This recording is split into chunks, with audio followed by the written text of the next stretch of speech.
But if you want to know where the real party is, it's in Ukraine, baby, where they are celebrating their 32nd year of independence from the Soviet Union. If you look at the news these days, it might be hard to imagine Ukrainians feeling festive about anything, but you'd be wrong. Ukraine is a proud country and equally proud of its history and place on the global stage. But just what does it mean to be Ukrainian? Well, first, let me start by tackling a big cliché. Not all Ukrainian men are gangsters. You're thinking of Albanian men. Though you can hardly be blamed for the mistake when gangster roles are all Ukrainian men seem to get in Western films. Checking up on the Medikashka. We made our payments. What is your concern beyond that? They don't know you're flipping the contracts. That's why I'm getting $3 million a month. We are partners. We're nothing. Yep, and sometimes Hollywood even makes Ukrainian women out to be, well, sort of Albanian too. Poor baby, so powerless. And you have a gun in your hand. But I still win. She seems nice. This coarse impression probably isn't helped by the fact that Ukraine dominates in rough sports like hockey, football, and boxing. That is Vitaly Klitschko, doing what he used to do the best, pummeling other human beings to a pulp. And he's a big deal in Ukraine, a very big deal. But not just for his ability to knock you out with one punch. He also cleans up nice. So nice that he's been mayor of Kiev since 2014. During his term, he has dealt with everything from COVID pandemic and the current Russo-Ukrainian war, with his unique sense of style. If some army coming to us, we will be fight. We fight for our independency, for our family, for our future, for our values. It's main point. While he has had a lot of fair critique as a mayor, Ukrainians appreciate a guy like Klitschko who speaks his mind with raw sincerity, because Ukrainians are straightforward people themselves, well, most of them. And there's some history to that national personality, and it has to do with the Cossacks.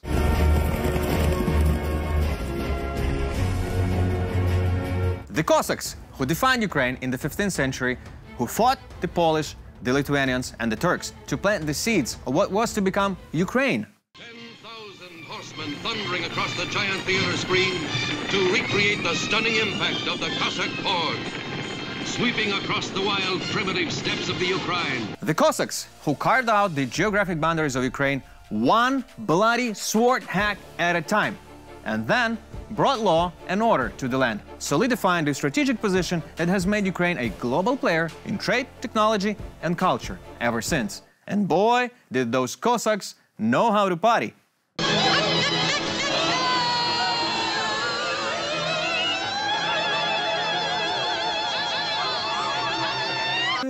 Hey. Oh, wait, was that Tony Curtis?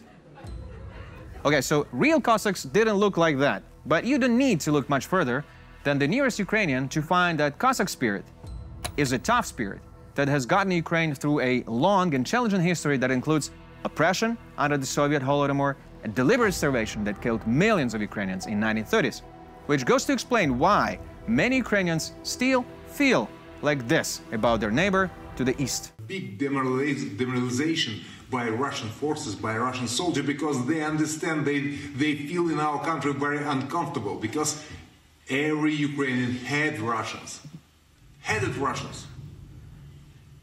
And the message, go back to home from our country, away, soon as possible.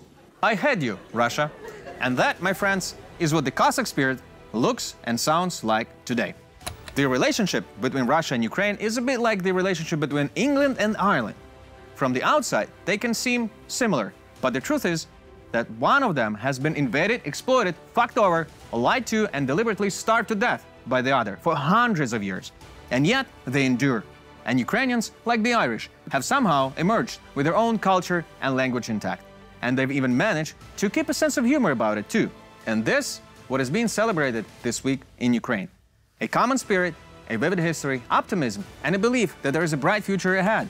Here is just one person we met on the streets of Kiev. As for me, independence means not to live with like neighbor Russia, and this is independence, like to be out of the neighbor, not to live with him, not to have like any communication. Ukrainian independence means the freedom of speech, to live wherever you want to live, and to look wherever you want to look.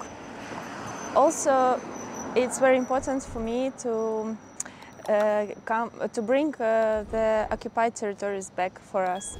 It's also will be, the triumph of Ukrainian independence. Freedom of choice? I could not have said it better myself. Slava Ukraini and happy Independence Day!